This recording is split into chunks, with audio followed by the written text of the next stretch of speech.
Assalamualaikum warahmatullahi wabarakatuh. Selamat siang, salam sehat-sehat, bahagia selalu. Perkenalkan, nama saya Dr. Raihana SHMH, dosen tetap Fakultas Hukum Universitas Muhammadiyah Riau. Video ini dibuat untuk menjadi persyaratan sertifikasi dosen tahun 2025 terkait pernyataan diri dosen pada aspek pengajaran PDD, UKT, PT. Mata kuliah yang saya ampu yaitu mata kuliah Hak Kekayaan Intelektual dengan kode mata kuliah MKK 0701647 dengan bobot SKS 3 SKS yang disajikan pada mahasiswa semester 6. Pada aspek pengajaran dengan cara pendekatan evaluatif menggunakan sistem DIA, Delivery, Interaction, and Assessment. Delivery merupakan suatu kegiatan yang saya lakukan sebagai pengajar, di mana saya menyiapkan materi pembelajaran terlebih dahulu untuk membantu mahasiswa dalam belajar secara mandiri, sehingga mahasiswa dapat dengan mudah mengetahui, memahami, menjelaskan, dan menganalisis dengan baik.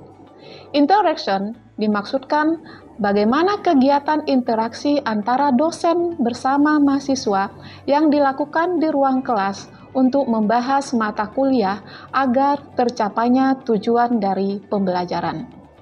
Kemudian, assessment. Assessment dimaksudkan bagaimana pemberian tugas terstruktur yang dirancang melalui pendekatan studi kasus, review jurnal, dan tugas berbasis proyek, yang luaran akhir menghasilkan suatu karya cipta dalam bentuk karya ilmiah dan poster, guna mengukur kemampuan mahasiswa secara objektif. Pada mata kuliah Hak Kekayaan Intelektual pada semester 6 ini, pencapaian pembelajaran lulusan program studi ilmu hukum meliputi sikap, pengetahuan, keterampilan umum, dan keterampilan khusus. Terkait dengan sikap, capaian pembelajaran lulusan pada mata kuliah Hak Kekayaan Intelektual terdapat 6 indikator. Kedua, terkait dengan pengetahuan, capaian pembelajaran lulusan dalam konteks Hak Kekayaan Intelektual meliputi 1 indikator. Ketiga, terkait dengan keterampilan umum, ada indikator capaian lulusan. Keempat, keterampilan khusus terkait dengan indikator capaian lulusan meliputi 4 indikator. Adapun capaian pembelajaran pada mata kuliah ini ada 10 capaian indikator. Sistem pembelajaran menggunakan Student Centered Learning atau yang disingkat dengan SCL, yang diintegrasi dalam memberikan pemahaman konsep, asas, doktrin, sejarah perkembangan, prinsip perlindungan hak, dengan menggunakan ceramah, small group discussion, dengan bahan kajian hak kekayaan intelektual, hak cipta, hak terkait, hak intelektual komunal, pengelolaan royalti, hak merek, indikasi geografis, hak paten, desain industri, desain tata letak sirkuit terpadu, rahasia dagang, dan varietas tanaman, serta penyelesaian sengketa kekayaan intelektual. Selain juga menggunakan metode Project Based Learning, PJBL, dengan cara memberikan tugas berbasis proyek, sehingga mahasiswa akan mendesain atau menciptakan satu karya cipta dan bersimulasi pencatatan atau pendaftaran hak kekayaan intelektual secara online melalui aplikasi DJIP Go ID.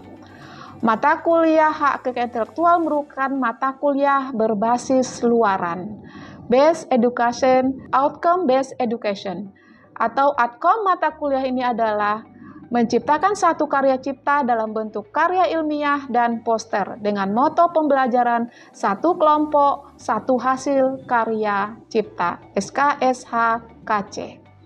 Pada sistem pembelajaran ini menggunakan daftar pustaka yang menjadi patokan literasi untuk mahasiswa, terdiri dari daftar pustaka utama dan daftar pustaka pendukung yang dimuat di dalam rencana pembelajaran semester atau RPS. Dalam kegiatan pembelajaran Learning Management System melalui aplikasi Sikuli yang didukung oleh alat bantu lainnya seperti PowerPoint, e-book, tulisan populer online, buku, teks, artikel jurnal, link YouTube, perangkat keras dalam bentuk LCD, proyektor, dan laptop. Dalam kegiatan pembelajaran mata kuliah hak kekayaan intelektual dengan bobot 3 SKS dengan jumlah tatap muka 16 kali pertemuan yang masing-masing setiap pertemuan 3 kali 50 menit atau setara 2 jam 30 menit, di mana 16 kali pertemuan tersebut masing-masing presentasi penilaian, kehadiran 20%, tugas 20% yang terdiri dari tugas pendekatan studi kasus 5%, tugas review jurnal 5%, dan tugas berbasis proyek luaran karya ilmiah dan poster 10%. Yang ketiga, ujian terdiri dari ujian tengah semester 30% dan ujian akhir semester 30%. Adapun indikator penilaian yang digunakan yaitu jujur, disiplin, analisis, komunikatif, jawaban yang logis, didukung oleh argumentatif yang sistematis dan tidak terindikasi plagiat. Sehingga mahasiswa memiliki pengalaman belajar aktif dan partisipasi, mengupakan pendapat, dan membangun konstruksi berpikir, analisis, diskusi, pemahaman konsep, argumentatif dan logik, kelengkapan jawaban, memberikan pendapat dan justifikasi yang didukung konsep teori yang relevan. Berikut ini cuplikan pembelajaran sinkronus tatap muka di ruang kelas. Selamat menyaksikan. Bismillahirrahmanirrahim. Assalamualaikum warahmatullahi wabarakatuh. Waalaikumsalam warahmatullahi wabarakatuh. Oke, salam sehat-sehat selalu ya Ananda semua. Hari ini pada pertemuan kedua kita akan membahas tentang kajian hak cipta. Tapi sebelum memulai perkuliahan seperti pembiasaan, silakan Ananda berdoa atau baca Fatihah dan hadiahkan untuk diri sendiri. Silakan berdoa.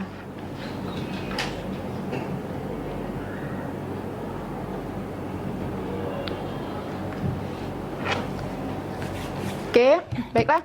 Kita mulai perkuliahan kita. Sebelum membahas hak cipta, kita mereview kembali pelajaran yang lampau ke pertemuan pertama, yaitu tentang pengantar hak kekayaan intelektual. Ketika membahas tentang hak kekayaan intelektual, yaitu suatu hak eksklusif yang diberikan oleh hukum, ya. Yang perlu dipahami, hak kekayaan intelektual adalah hak eksklusif yang diberikan oleh hukum kepada seseorang atau badan hukum atas suatu karya, hasil karya intelektualnya, apakah itu di bidang ilmu pengetahuan, seni, sastra, dan teknologi. Oke. Di dalam konteks ruang lingkup hak kekayaan intelektual, itu kita dapat membagi dalam konteks ada hak cipta, ada dalam konteks hak di ranah industri, yaitu ada paten, merek, desain industri, desain tata letak sirkuit terpadu, rahasia dagang, dan perlindungan varietas tanaman. Yang masing-masing ruang lingkup hak kekayaan intelektualnya, di mana konsep dasar perlindungan haknya berbeda. Ya, ketika nanti Ananda membahas di kajian hak cipta, maka perlu dipahami adalah terkait dengan istilah, kemudian konsep dasar perlindungan haknya, dasar hukumnya, dan terkait dengan masa perlindungannya dalam konteks hak cipta. Misalnya dalam konteks hak cipta, itu konsep dasar perlindungannya bersifat deklaratif. Beda dengan nanti kekayaan intelektual dalam konteks hak milik industri, itu nanti bersifat konstitutif, di mana antara deklaratif dan konstitutif itu dua prinsip yang berbeda. Ya kan? Ketika deklaratif, dia hanya cukup untuk pencatatan, tidak didaftarkan. Kenapa? Karena perlindungannya bersifat otomatis. Otomatisnya bagaimana? Ketika diwujudkan secara nyata, kemudian dipublikasikan. Kalau deklaratif, dia harus konstitutif, dia harus dicatatkan. Dalam konteks perlindungan hak merek misalnya, itu bersifat konstitutif, kena berlaku azas face to file. Yang dilindungi adalah pendaftar pertama. Membahas pada pertemuan ketiga, membahas tentang hak cipta. Yang perlu dipahami adalah subjek hukumnya dulu. Istilah terkait dengan subjek hukumnya. Siapa subjek hukum dalam konteks hak cipta? Ayo, siapa bisa? Ada? Ada Oke, ada pencipta. Kemudian ketika ada pencipta, berarti ada pemegang hak cipta. Tapi apakah pencipta itu sekaligus atau otomatis sebagai pemegang hak cipta?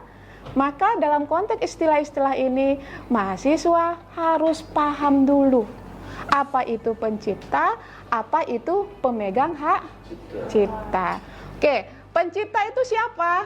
Oke, dalam konteks normanya, aturan hukumnya, Undang-Undang 28 tahun 2014 menegaskan pencipta itu adalah seseorang atau beberapa orang yang secara sendiri-sendiri maupun bersama-sama menghasilkan suatu ciptaan yang bersifat khas pribadinya. Maka dalam konteks hak cipta itu yang lebih utama, yang diutamakan adalah orisinalitas karya. Gitu kan? Oke. Nah, selanjutnya kita memahami tentang istilah ciptaan. Apa itu ciptaan? Siapa bisa? Deva. Suatu karya atau hasil yang sudah jadi. Suatu karya atau hasil yang sudah jadi. Setiap hasil karya cipta di bidang ciptaan adalah setiap hasil karya cipta di bidang ilmu pengetahuan, seni, dan sastra yang dihasilkan atas inspirasi, kemampuan, pikiran, imajinasi, kecekatan, serta keterampilan atau keahlian yang diekspresikan dalam bentuk nyata. Oke, dari konteks istilah ciptaan, kata kuncinya apa? Hasil karya. Hasil karya. Apalagi? Karya musik. Itu bentuk. Ada musik. Dalam konteks seni ada musik. Dalam bentuk sastra ada novel, gitu ya kan? Oke. Kemudian apa kata kunci dari istilah ciptaan? Kata kunci dari pengertian istilah ciptaan. Pertama, hasil karya. Inspirasi, pikiran, kemampuan. Apakah perlindungan haknya hanya cukup dalam konteks hasil karya, dalam konteks ide, pikiran? Tidak. Tidak. Jadi apa lagi kata kuncinya kalau tidak? Oke, ada ekspresi. Ya kan? Ada ekspresi dalam wujud nyata. Artinya sesuatu ide belum mendapat dilindungi secara hukum ketika masih dalam pikiran, tapi harus dikreasikan, harus diwujudkan secara nyata. Ya kan? Misalnya Sadat hobi menulis sastra, bercerita tentang kisah kehidupannya dijadikan sebuah novel. Maka Sadat punya ide tersebut ketika ingin memperoleh perlindungan haknya dalam konteks hak cipta, maka Sadat harus menuliskan dalam sebuah novel. Artinya ide yang di kehidupannya, yang dia alami, bagaimana kisah hidupnya, maka dituangkannya dalam bentuk tulisan. Itulah dia karya sastra novel misalnya. Dijual belikan di toko Gramedia, misalnya masuk Gramedia, ya kan? Kemudian di toko buku atau di tempat-tempat lain, ya kan? Maka karya sastra cerita dari kehidupan si Sadat ini maka ketika dipasarkan itu sudah masuk kepada ranah komersialisasi. Maka kata kunci dari kekayaan intelektual itu adalah perlindungan terhadap hak. Hak apa? Hak atas kebendaan dalam bentuk intangible, dalam bentuk tidak berwujud, tapi adalah diwujudkan dalam wujud nyata, diekspresikan, tapi harus ada nilai komersialisasi, ada nilai ekonomisnya. Maka kalau konteks ciptaan itu kata kuncinya adalah harus wujud bentuknya nyata. Ya kan? Ketika menulis buku atau nanti minimal Ananda nanti ketika di akhir sarjana, proses penyelesaian pencapaian sarjana, menulis yang namanya skripsi. Skripsi itu adalah hasil karya cipta.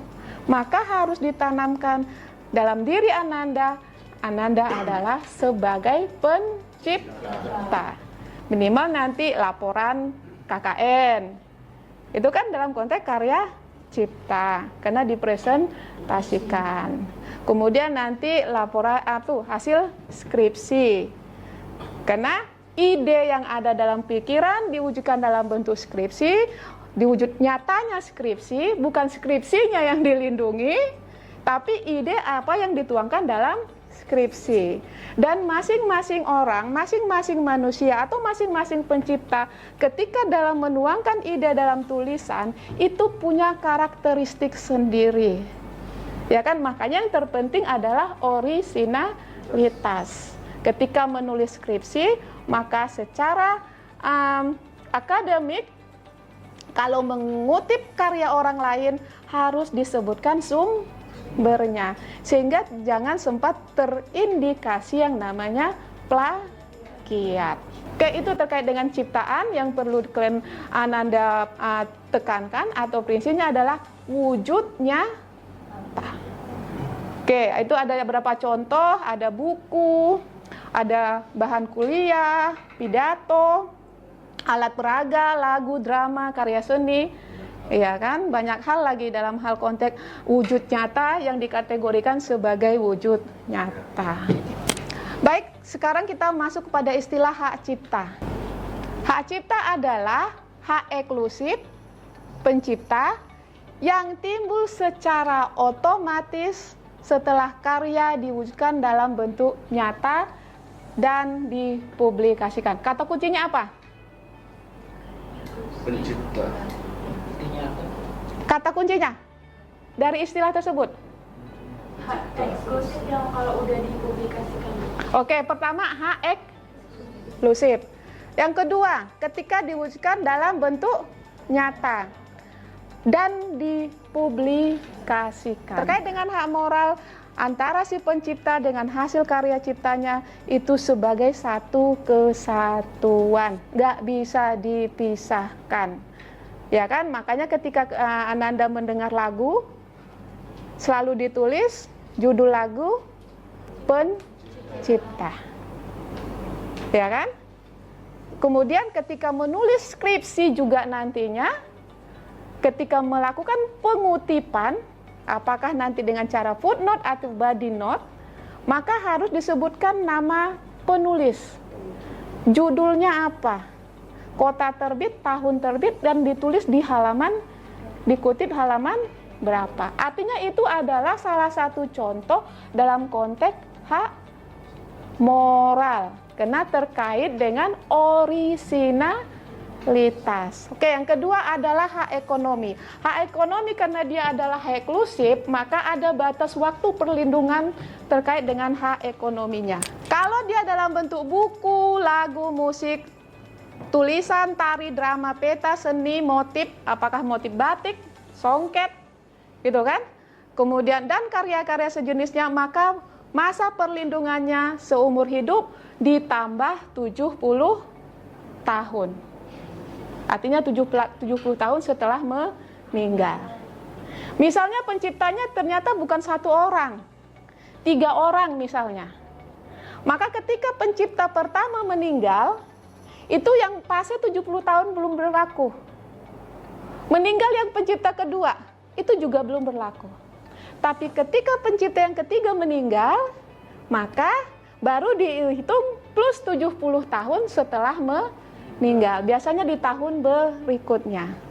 Oke, beda lagi dengan karya cipta dalam bentuk fotografi, sinematografi, program komputer, terjemahan, adaptasi, modifikasi, karya, dan ciptaan lainnya.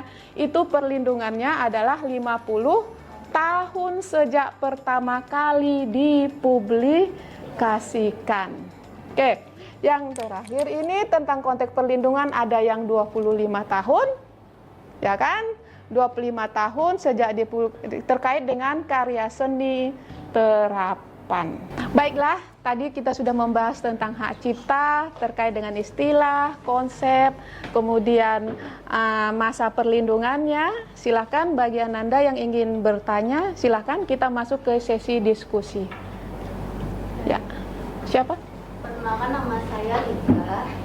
Saya ingin bertanya Bu tentang hak cipta. Sekarang kan lagi marak-maraknya tentang anomali yang dibuat dari AI. Terus kemarin tuh ada masalah gitu, dia tuh buat anomali yang dari Indonesia namanya Tungtung Sahur. Terus Tungtung Sahur ini kan kayak bentuk AI yang dibuat kayak gambar sahur, terus dijadikan ada tangan kakinya. Dia buat gitu, terus ada lagi game yang memakai ini si Tungtung Sahur ini, terus penciptanya marah. Pertanyaan saya, apakah Tungtung Sahur dapat dikategorikan sebagai karya cipta? Terus apakah bisa haknya dilindungi gitu? Oke. Hak ciptanya atau enggak? Apakah hak ciptanya dilindungi? Ini atau sama dia termasuk karya cipta atau enggak? Soalnya dia kan pakai AI, bukan karyanya sendiri, tapi dia nyuruh AI yang Buat. kayak gitu. Oke. Ada yang lain lagi? Oke. Oke, di sini Depan yang bertanya mengenai jurnal. Ketika dia ingin membuat jurnal, tetapi ketika jurnal ini sudah dimodifikasi dan sudah dipublikasi, ada yang mempunyai jurnal, hak pencipta jurnal pertamanya, mengklaim bahwasannya jurnal ini sudah dipublikasi dulu, yang pertama yang dipublikasikan dengan dia, tapi dia mengklaim ini punya dia Bu, gitu. Yang pihak pertama merasa ini punya dia dan pihak kedua ini sudah mempublikasi juga jurnal tersebut. Siap. Terima kasih atas pertanyaannya. Oke, dari dua pertanyaan yang disampaikan oleh Indah dan Deva, maka persoalan apakah yang menjadi isunya? Terkait dengan persoalan orisinalitas karya. Karena hakikatnya hak cipta adalah karakteristik. Orisinalitas. Siapa sih yang penulis yang seharusnya yang pertama kali? Gitu. Siapa sih yang menjadi pemegang hak cipta? Karena ketika ini diciptakan hasil karyanya menggunakan alat bantu yang namanya AI. Dan ini sekarang menjadi persoalan di kalangan para ahli hak kekayaan intelektual. Dan kemarin juga ada teman saya S3 di UI, dia membahas tentang orisinalitas terhadap karya dari hasil AI. Gitu. Jadi yang menjadi persoalan ada karena dalam konteks AI itu pertama adalah persoalan subjeknya. Iya kan? Siapa sih subjek dalam konteks penciptanya? Apakah AI sebagai pencipta atau orangnya yang bertanya kepada AI, kita ya. Tapi perlu dipahami, kita tidak bisa menutup mata dengan perkembangan teknologi. Maka ketika membahas norma undang-undang hak cipta dalam konteks perkembangan teknologi, maka memang betul masih banyak persoalan-persoalan. Dalam tatanan norma, apakah persoalan siapa subjeknya? Yang kedua, apakah nanti orang yang ketika minta bantuan dalam konteks AI itu merupakan karya cipta turunan? Ya, itu terkait dengan norma undang-undang hak cipta. Beda lagi nanti ketika dikaitkan dengan undang-undang ITE. Undang-undang ITE menegaskan subjeknya siapa? Orang perseorangan. Sementara di AI itu sendiri belum tentu orang perseorangan. Pasti ada badan hukum. Ini juga menjadi persoalan. persoalan dalam hal konteks keterbatasan norma. Makanya kalau saya menegaskan, AI bukan, jangan tutup mata dengan keberadaan AI, tapi AI adalah sebagai alat. Ya, AI sebagai alat. Maksudnya ketika kita bertanya, maka ketika ingin dituangkan kembali dalam tulisan misalnya, jangan mentah-mentah copy paste. Tapi harus dituangkan kembali dengan ide dengan bahasa sendiri gitu. Terkait dengan jurnal, ya kan, dalam konteks etika akademik. Makanya dalam hal menulis nanti apapun itu, apakah menulis karya ilmiah atau menulis skripsi nantinya, yang terpenting itu adalah kejujuran si penulis. Gitu. Karena ketika originalitas dalam konteks ilmu pengetahuan, apakah itu karya ilmiah, maka yang terpenting adalah kejujuran si penulis dalam hal menulis karyanya. Ya kan? Kalau ini betul kutipan dari orang lain, maka disebutkan. Gitu. Makanya sebelum menulis skripsi, Ananda kan disuruh mencari sumber referensi minimal 10 dalam pokok bahasan yang sama, maka selalu ditanyakan apa sih bedanya dengan penelitian sebelumnya. Nah, karena ini udah di penghujung perkuliahan ya. Silakan bagi mahasiswa yang ingin menyimpulkan materi kita pada hari ini terkait dengan hak cipta. Coba menyimpulkan Bu sedikit. Dari yang saya tangkap Bu, hak cipta adalah bentuk perlindungan hukum bagi karya cipta seseorang di bidang seni ataupun sastra maupun ilmu pengetahuan, yang dimana perlindungan itu akan muncul secara otomatis ketika karya telah dipubliskan Bu. Dan di tujuannya sendiri pun untuk melindungi hak moral dan ekonomi pencipta, dan di Indonesia telah diatur dalam Undang-Undang Nomor 28 seperti yang telah di slide tadi disampaikan, Undang-Undang Nomor 28 tahun 2014. Dan dengan adanya hak cipta sendiri, setiap karya bisa dihargai, dilindungi, dan dapat memberi manfaat yang nyata bagi penciptanya. Oke. Terima kasih atas kesimpulannya, bahwasanya apa yang disampaikan oleh Putri Raodo adalah pada intinya konsep perlindungan karya, apakah itu dalam bentuk ilmu pengetahuan, di bidang seni, sastra, memberikan perlindungan dalam konteks hak cipta. Oke, baiklah, karena mata kuliah kita ini adalah berbasis proyek, ya hari ini kita membahas hak cipta, maka Ananda luarannya nantinya adalah membuat tugas. Tugasnya adalah karya ilmiah dan poster. Ya, silahkan dibuat dalam bentuk kelompok bagi masing-masing kelompoknya. Kemudian tugasnya dalam jangka waktu 2 minggu dari sekarang. Terima kasih atas waktunya, dan sama-sama kita tutup perkuliahan ini dengan mengucapkan Alhamdulillahirabbil alamin. Wassalamualaikum warahmatullahi wabarakatuh. Waalaikumsalam warahmatullahi wabarakatuh.